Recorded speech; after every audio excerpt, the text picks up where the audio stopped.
la mère de Lady Louise Windsor, Sophie Wessex, a fait part de ses craintes pour les jeunes en ligne dans un nouveau discours. La comtesse de Wessex a fait ses commentaires alors qu'elle prononçait un discours liminaire à Bruxelles dans son rôle de patronne de la NSPCC.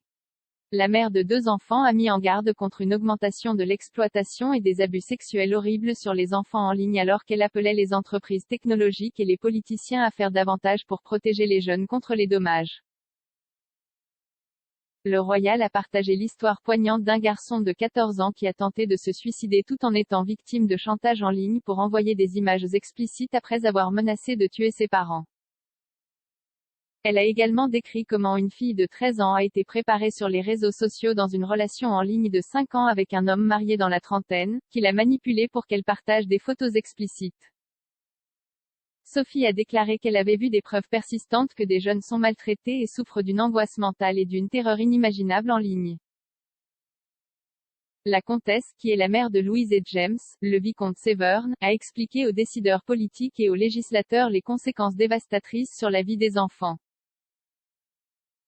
Elle a ajouté, « Il est de notre responsabilité de chercher des moyens d'empêcher que ces crimes ne soient commis. » Sophie a décrit comment Internet permet aux prédateurs de commettre des abus vraiment horribles dans ce qui devrait être le caractère sacré et la sécurité de la propre maison d'un enfant.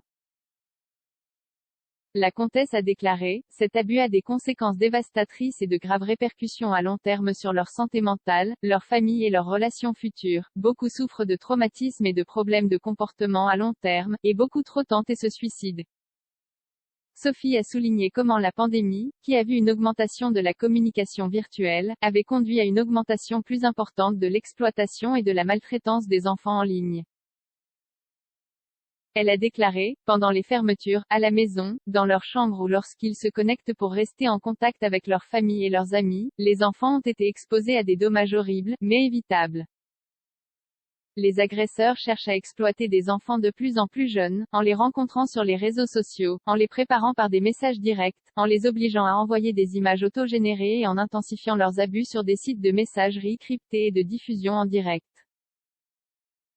L'évaluation de la menace mondiale de l'Alliance mondiale We Protect a indiqué que les dommages dans certains pays européens avaient augmenté de 50%, a déclaré Sophie. L'année dernière, l'Internet Watch Foundation a signalé qu'au Royaume-Uni, il y avait eu 8,8 millions de tentatives d'accès à des images et des vidéos d'enfants victimes d'abus sexuels pendant le verrouillage, et ils ont signalé une augmentation de 117% des images auto-générées au cours des 4 premiers mois de 2021.